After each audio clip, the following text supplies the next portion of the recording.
juga bahasa Arab, musik-musiknya itu juga padang pasir, bukan padang apa ya saudaraku ya, padang pasir gitu seperti itu. Jadi semua kita pakai jilbab. Disitulah saya song leadernya. Si Sandi Abraham dialah pemain musiknya. Jadi kita sering latihan. Jadi waktu latihan pun kami saudaraku terkasih, sering kami dilempari dengan batu. Karena tetangga saya ini memang lingkungannya lingkungan Muslim. Jadi mereka tidak suka kalau kami mengadakan kebaktian, latihan. Jadi mereka suka lemparin kami dengan batu. Itu saya bilang kemarin saya saksi dengan Sandi Abraham. Jadi batu-batu inilah yang kami doakan. Bukan hanya batu ini Tuhan, tapi orang yang melempari batu ini akan bakal menjadi pengikut Yesus gitu. Jadi akhirnya kita bikin mengadakan Natal suku Kedar, saya pakai jilbab. Jadi di situ sampai jam berapa kita mulai Natal, sampai jam berapa kita selesai, itu dibikin handycam. Kalau zaman dulu handycam ya saudaraku, dibikinlah CD, disk gitu, CD. Jadi berapa ratus keping lah terjual lah CD ini saudaraku, kemana-mana dijual. Kalau yang saya tuh dulu mungkin kali 15.000 sampai 20.000 sampai, tapi kan terkadang orang bisa memberikan 50.000, ada yang 100.000 gitu. Tapi ya jujur saudaraku terkasih, berapapun puluhan keping CD yang terjual ini, kami sepeser pun tidak menikmati apa-apa gitu. Saya tidak punya uang. Ya jujur saudaraku, kita nggak munafik. Pelayan Tuhan kita juga butuh materi gitu. Kita pengen beli bedak, kita pengen beli apa yang kita inginkan, tapi kita nggak punya apa-apa gitu. Saya bilang tadi kita cuma hanya dikasih makan. Kadang satu hari, kadang satu hari 3 kali gitu. Sampai suatu ketika pendeta ini bilang sama istrinya, "Ma, kasihlah si Suci ini PK 50.000 1 bulan gitu." Itu pun nggak saya dapat, saudaraku terkasih. Sampai akhirnya saya keluar pun saya di situ nggak dapat apa-apa gitu.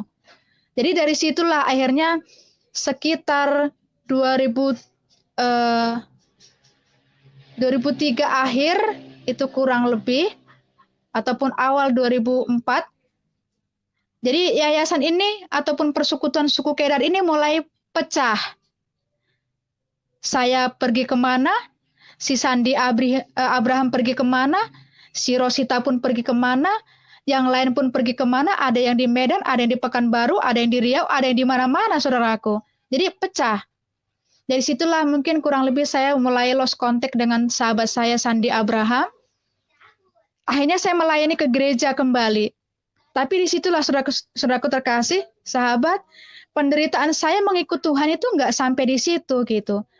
Ya, sampai kekecewaan demi kekecewaan saya alamin. Di situ akhirnya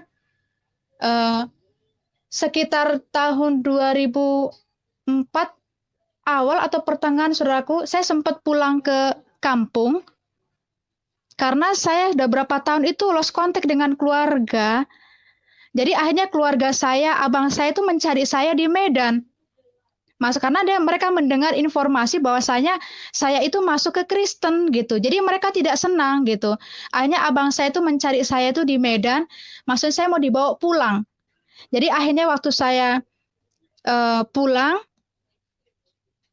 ya namanya udah 7 tahun kurang lebih saudaraku kita nggak ketemu, tapi kita karena udah berbeda keyakinan. Tapi kakak kandung saya ya, sekalipun mungkin ada rasa kesal, cuman dia taunya cuman diam aja gitu. Apa yang mau dibilang gitu loh. Ya iman masing-masing. Toh nanti kalau saya paksa nanti masuk lagi ke Islam, yang ada cuman berdebat gitu.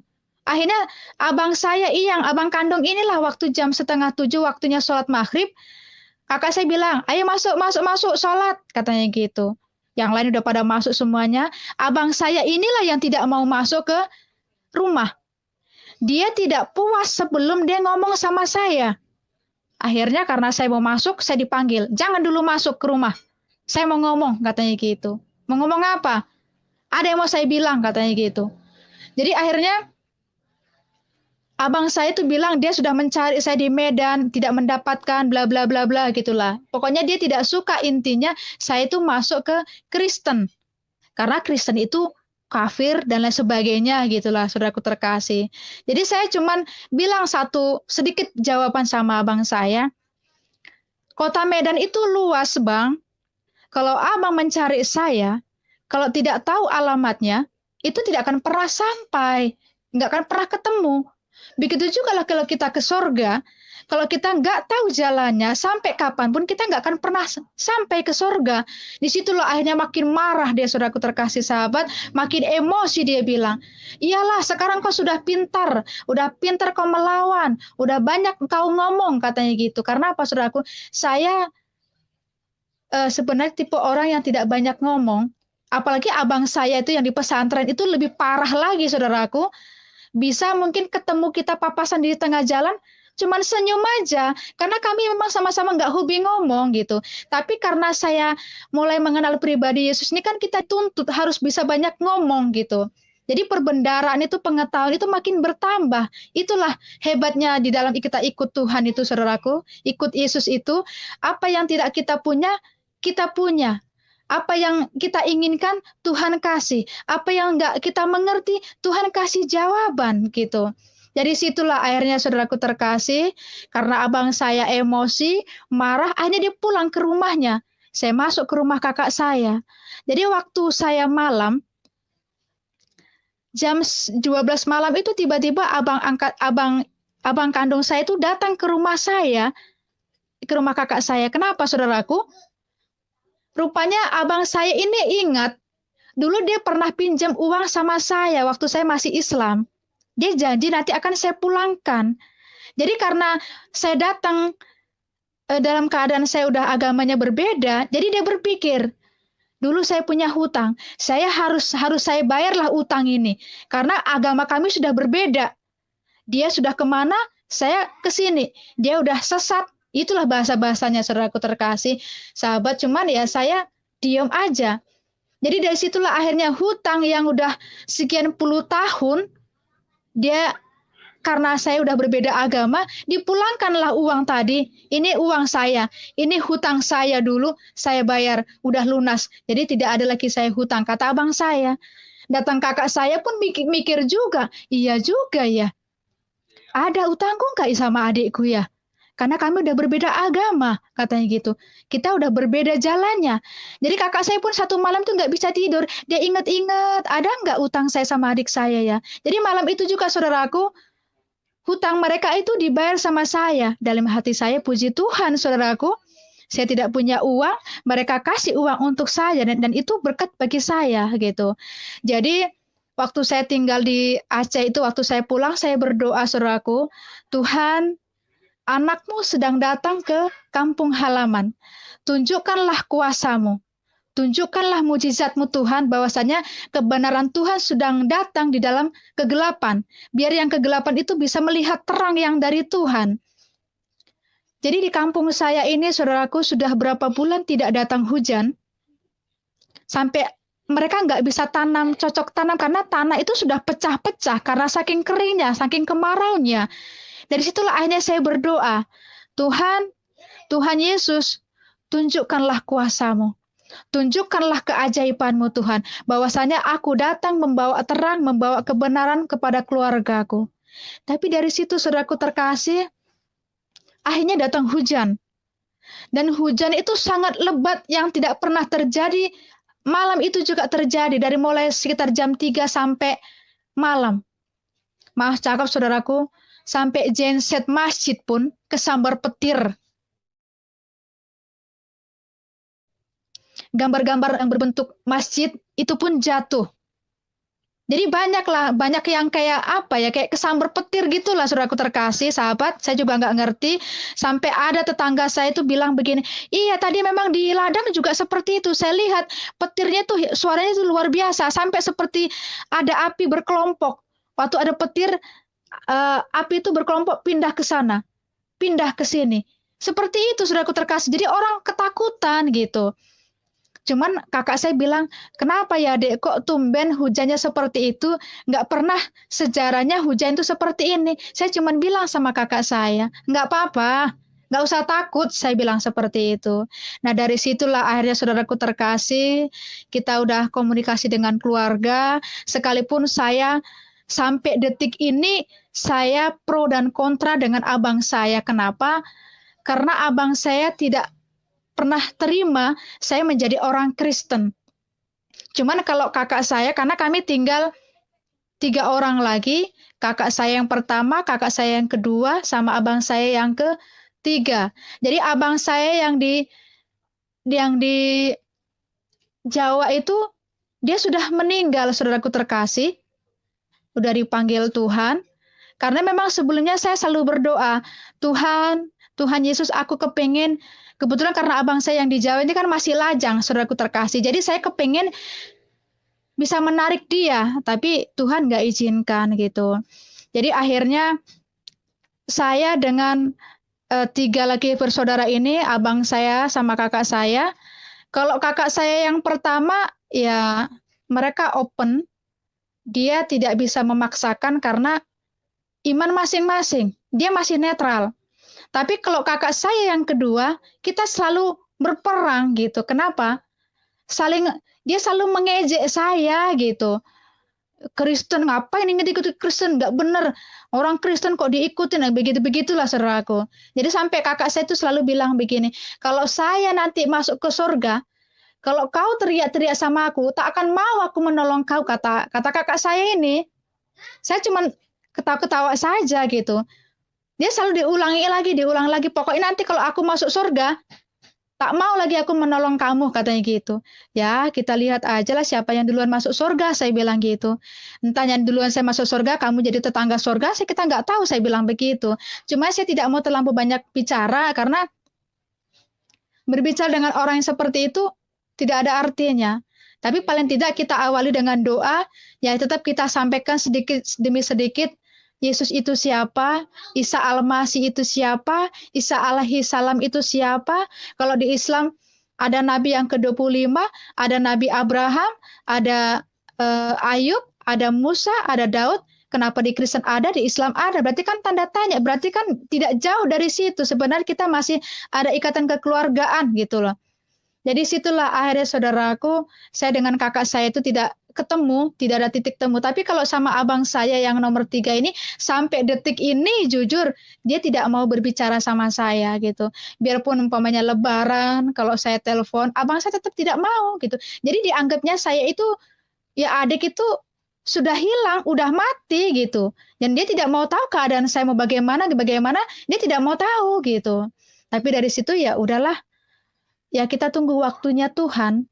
Cuman saya berdoa sama Tuhan, kalau di antara keluarga saya ini ada benih domba, mau sampai di sakaratul maut pun, itu akan Tuhan ambil. Jadi saya hanya berdoa aja, saya percaya kalau emang atas izin Tuhan, keluarga saya juga pasti Tuhan selamatkan. Tapi ya itu sekali lagi kehendak Tuhan lah yang jadi, kita kan hanya berdoa, meminta belas kasih Tuhan, saudaraku terkasih. Jadi dari situlah saudaraku, saya mengikut Tuhan itu mulai banyak tantangan. Saya mulai banyak pikul salib setiap hari, saudaraku. Sampai akhirnya saya pisah dengan teman saya, sahabat saya, Sandi Abraham. Saya masuk satu gereja. Nah, suatu ketika ada teman saya, dia bilang sama saya begini, Suci, ayo kita ibadah di sana. Di sana ada seorang hamba Tuhan yang dipakai Tuhan tuh luar biasa. Jadi itu ada di Medan, saudaraku terkasih. Jadi jemaatnya di Medan ini kurang lebih ada 1.000 orang. Nah, ada 1.000 orang, jadi kita tidak bisa sembarangan ikut ibadah di situ, saudaraku terkasih. Kenapa? Kalau kita mau ikut ibadah, kita harus dibasuh dulu. Karena dibilang hamba Tuhan pendeta ini, ada syarat mengikut Yesus, sangkal diri, pikul salib, ikut aku. Jadi maksudnya sangkal diri itu merendahkan hati, pikul salib itu harus membawa pengorbanan, persembahan ketika ikut aku. Kata Yesus, berarti harus ikut Yesus sampai berkesudahan. Jadi disitulah akhirnya saya masuk di persekutuan ini, saya harus terima pembasuhan. Pembasuhan itu seperti air di baskom, terus nanti kita bawa minyak sendiri, nanti didoakan, itulah yang menjadi minyak urapan. Jadi waktu di pembasuhan ini saya harus pakai persembahan berbentuk materi, uang. Uang itu minimal harus kita kasih 1 gram emas. Jadi pada saat itu saudaraku terkasih, saya uang tidak ada. Jangankan 100.000, 10.000 pun tidak ada. Itulah saking sakitnya saudara melayani. Jadi penderitaan itu saya alami terus. Terkadang kita beli sampo pun saya tidak bisa. Karena ya itu saya bilang tadi, pikul salib. Jadi akhirnya saya berdoa sama Tuhan Yesus. Karena saya jujur saudaraku, karena saya cinta Tuhan. Karena saya cuma satu, saya minta sama Tuhan saudaraku terkasih. Tuhan, sekalipun banyak dosa saya, cuma satu kerinduan saya, satu perjuangan saya mau ikut Tuhan, saya mau iring Yesus sampai tutup usia saya. Itulah yang selalu saya kumpulkan sampai detik ini, saudaraku. Sekalipun salib itu terus setiap hari saya pikul. Jadi akhirnya saya terima pembasuhan, saya bekerja lah saudaraku di perhotelan, yang tidak pernah saya kerjakan. Tapi tidak masalah, yang penting saya mendapatkan uang tadi. Jadi kalau orang memberikan persembahan kan perpuluhan. Saya tidak mau perpuluhan, saudaraku terkasih, tapi gaji pertama ini saya serahkan semuanya. Karena bagi saya, hidup saya ini kan adalah kasih karunia Tuhan. Hidup saya ini adalah belas kasih Tuhan. Dosa yang saya banyak ini Tuhan Yesus sudah tebus. Karena Yesus adalah juru selamat pribadi saya gitu. Jadi kalau uang itu bisa cari, yang penting saya masuk surga gitu. Akhirnya saya gaji pertama itu saya persembahkan. Setelah saya dibasuh, saudaraku terkasih, saya mulai ikut ibadah. Setelah saya ikut ibadah, 5 bulan kemudian, saya harus terima materai. Karena dibilang pendeta ini adalah, persekutuan ini adalah pekerjaan Tuhan yang terakhir. Dan inilah yang terakhir yang dipakai Tuhan. Ini pekerjaan Tuhan lebih besar daripada pekerjaan nabi dan rasul. Jadi, ya itulah pengajarannya memang agak sedikit, ya saya nggak ngerti lah. Mungkin saudara terkasih bisa menilai sendiri. Tapi begitu saya terima materai, itu tidak boleh dengan tangan hampa, saudaraku terkasih. Itu pun harus kita bawa persembahan berbentuk materi sekian juta, gitu. Tapi karena memang saya mau, saya ikutin gitu. Jadi akhirnya saya mulai ikutin suatu persekutuan ini, mulai lagi ada peraturan, saudaraku terkasih. Sebenarnya jujur, saya lebih cinta Tuhan itu dalam proses dalam melayani, saudaraku. Jadi saya selalu rindu untuk melayani, baik secara full time ataupun part time. Saya memang pekerjaannya tiada lebih indah selain daripada melayani Tuhan. Tapi pada saat itu memang Tuhan izinkan saya harus bekerja daging, bekerja sekuler, saya bekerja di perhotelan. Jadi saya masuk di suatu persekutuan ini, saya harus terima materai. Dan di situ mulai ada peraturan yang sedikit aneh, tidak boleh makan telur, tidak boleh makan ayam, tidak boleh makan daging babi, seperti itu. Terus ada peraturan lagi, semua barang-barang kita itu harus kita geser. Dalam arti kata, barang-barang sebelum kita masuk di persekutuan ini harus kita jual semuanya. Mau lemari kek, mau kulkas kek, mau apapun itu harus kita jual. Jadi terjadilah geser semua jemaat. Jadi semuanya dijual. Jadi akhirnya saudaraku di situ, saya keluar dari perhotelan. Kenapa? Peraturan di situ anak Tuhan tidak boleh bekerja jadi karyawan hotel. Anak Tuhan tidak boleh jadi budak, itulah pengakuannya. Makanya saya disuruh keluar dari perhotelan ini. Jadi akhirnya saya sempat kos. Saya ada sedikit sisa uang, saudaraku terkasih. Tapi namanya kita kos, kalau kita nggak bekerja, tabungan itu lama-lama habis. Ya puji Tuhan, habis benar, saudaraku terkasih. Tabungan saya sampai habis. Sampai pegawai bank itu juga saya layani, saudaraku. Dia senang dengan saya karena saya kemanapun saya duduk, dimanapun saya berjalan, saya sampaikan Yesus itu adalah Tuhan. Mau itu Islam, mau itu Kristen, selalu saya saksikan. Mau naik bus, saya yang tidak kenal pun saya pun harus ramah. Dari mana Ibu, mau kemana? Kalau dia Islam, saya sampaikan tentang Isa Al-Masih, tentang Isa alaihissalam. Kalau dia Kristen, saya sampaikan, karena masih banyak orang Kristen yang tanda kutip, yang tidak mengerti Yesus itu siapa. Taunya pokoknya saya Natal, saya bergereja, saya tahun baru, saya gereja, hari Minggu ke gereja, tapi pulang dari gereja, ada yang merokok lah, yang rentenir lah, dan lain sebagainya gitu. Tapi dari situ akhirnya saya kos. Mencari pekerjaan itu susah, saudaraku, karena apa? Tidak boleh makan telur, kita tidak boleh bekerja di minimarket, supermarket, itu tidak boleh. Karena apa? Karena di situ berhubungan dengan telur, dengan ayam, tidak boleh. Jadi akhirnya saya bilang, Tuhan, saya butuh kerjaan. Kalaupun ada uang ini kan lama-lama habis. Ya puji Tuhan habis sampai akhirnya rekening ini tutup. Tapi suara itu kembali lagi datang sama saya. Tuhan bilang begini, tapi saya percaya itu memang suara Tuhan Yesus, saudaraku terkasih. Dari sejak saya mulai Islam, itu suara itu mulai datang gitu.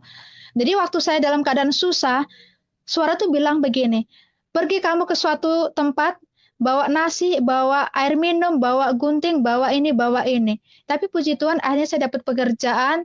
Ya pekerjaan memang kasar, buruh yang kasar saudaraku.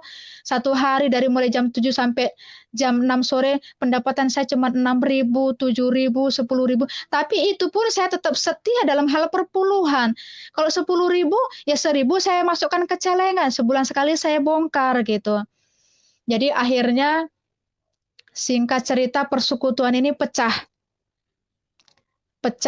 Jadi bisa dibilang jemaat ini 99% ikut ke cabang. Yang ikut ke pusat paling sekian persen, paling nggak sampai 10 orang, salah satunya saya. Jadi saya masuklah ikut ke pusat. Jadi di situ saya mulai pelayanan, saya diajari pelayanan saudaraku.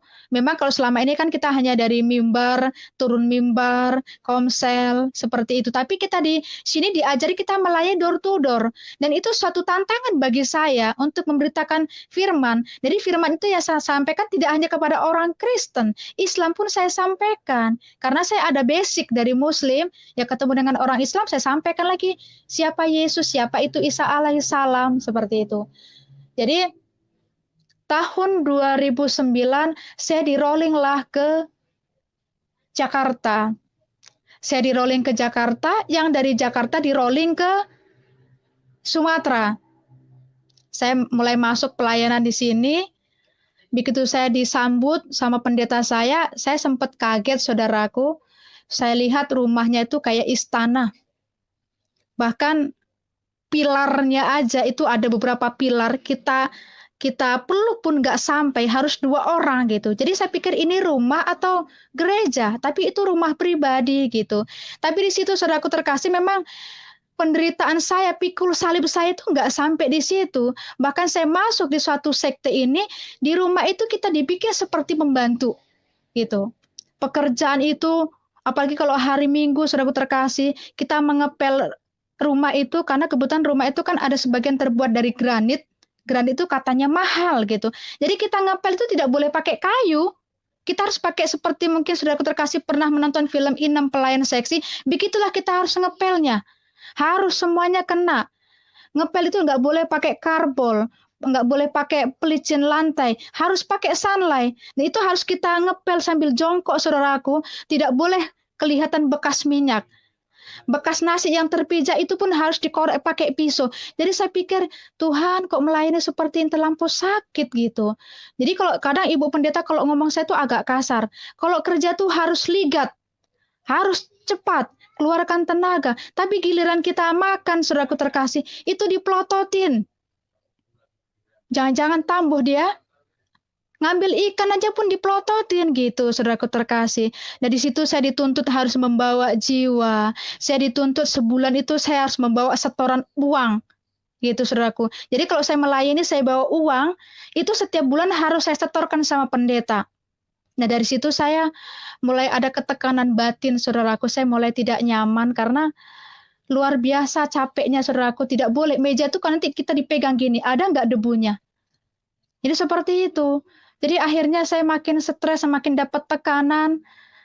Akhirnya saya berdoa sama Tuhan. Saya bilang gini, Tuhan, saya menyesal masuk di persekutuan ini. Sangat saya menyesal. Kenapa saya dikirimkan ke pusatnya gitu. Saya berdoa, karena saya nggak sanggup sampai saya berdoa, saudaraku terkasih, dengan bahasa Bataknya, ngalo jauh Tuhan, alap mau Tuhan.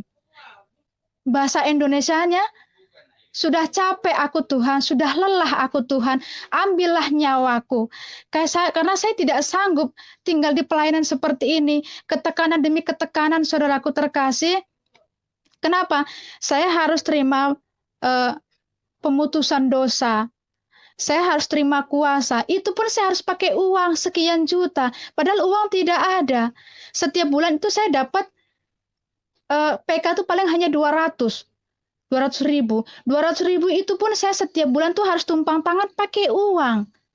Belum lagi kalau kita sakit, kalau lama kita sakit ditanya, kok sakit apa, Ci? Kalau ada kesalahanmu, didenda lagi pakai uang. Belum lagi persembahannya, semua serba pakai uang gitu.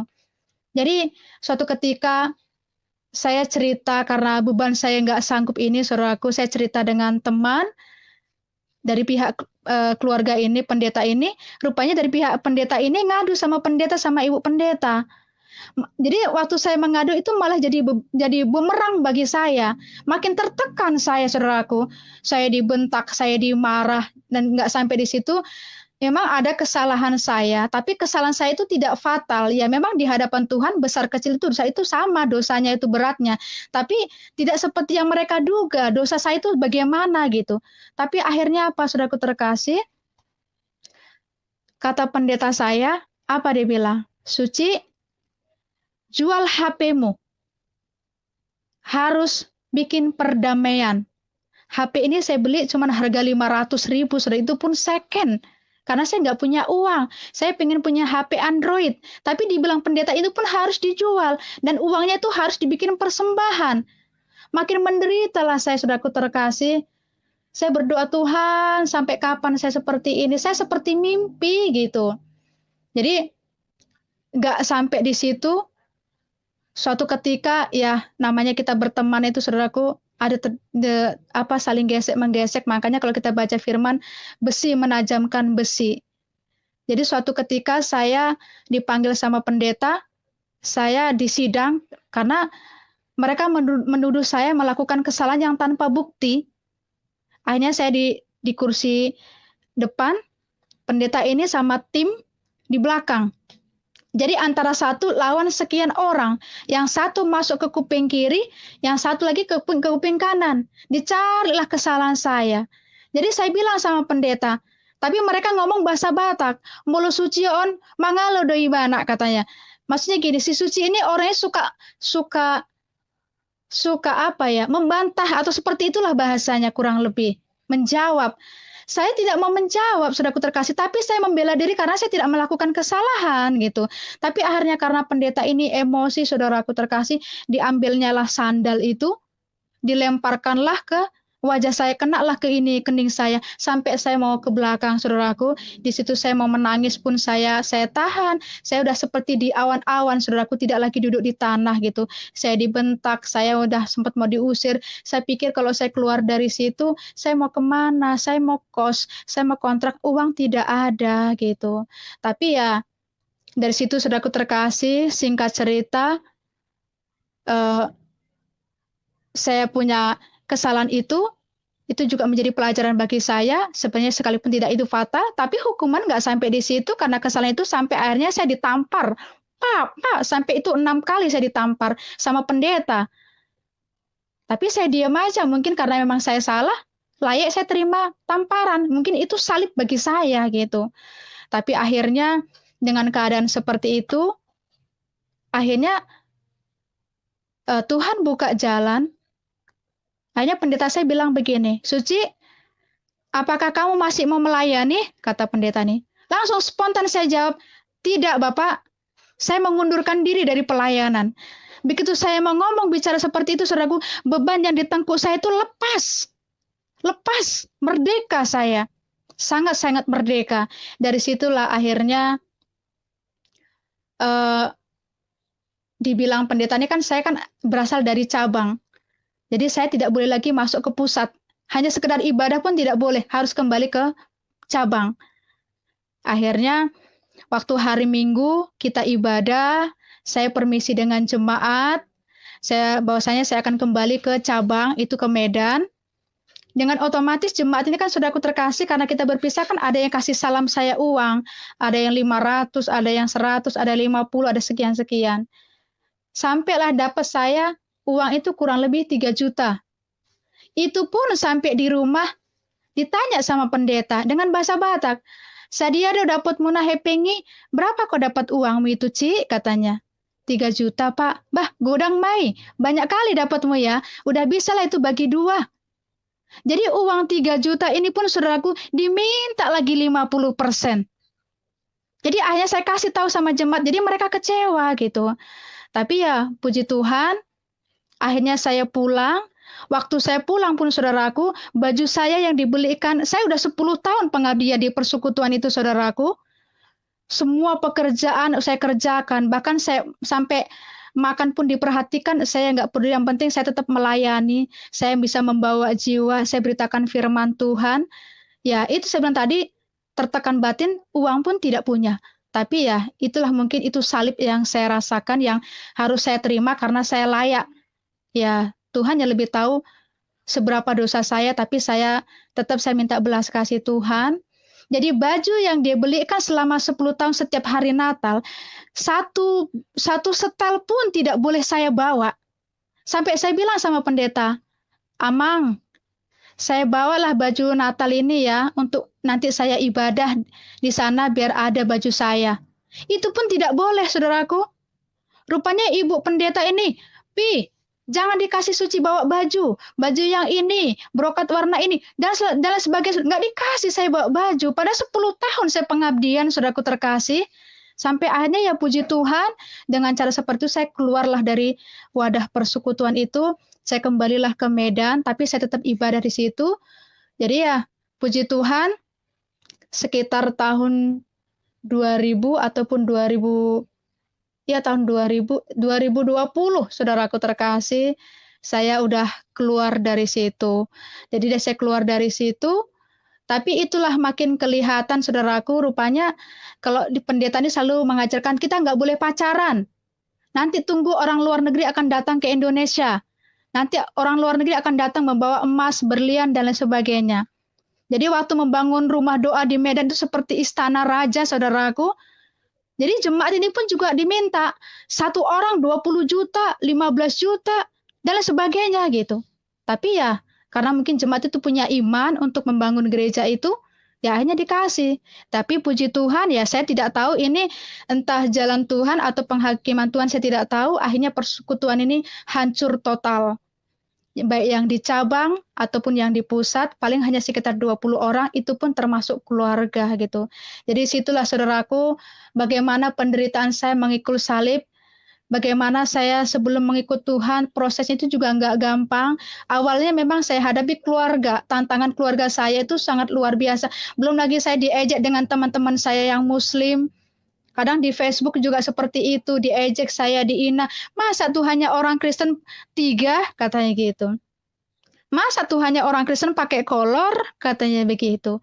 Masa Tuhannya orang Kristen dilahirkan sama Bunda Maria, padahal Bunda Maria ini kan dia hamil, ada yang mengatakan itu sama dengan kambing lah gitu, saudaraku terkasih. Pokoknya mereka menghina saya gitu. Jadi terkadang kita perdebatan melalui Facebook.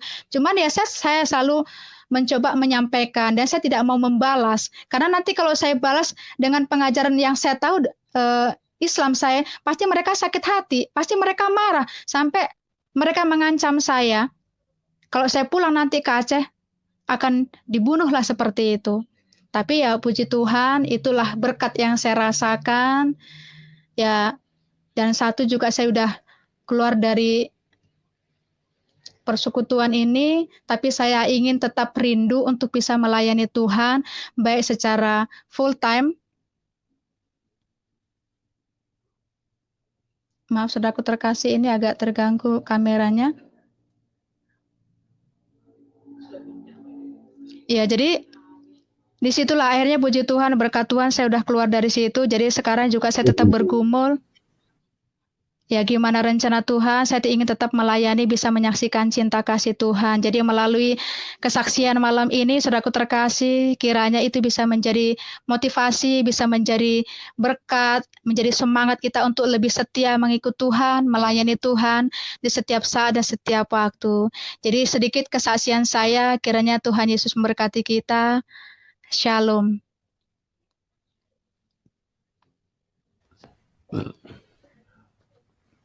Saya perhatikan dan saya ikuti perkembangan umat kita dari waktu ke waktu. Beberapa tahun belakangan ini, Bapak Ibu, banyak sekali orang-orang Islam yang murtad. Betul.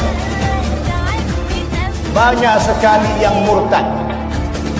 Bukan hanya dari kalangan orang-orang yang awam, bukan hanya dari kalangan orang-orang yang miskin, bahkan sampai kepada kalangan yang intelektual, orang-orang yang berada secara ekonomi, sekarang terjadi fenomena pemurtadan.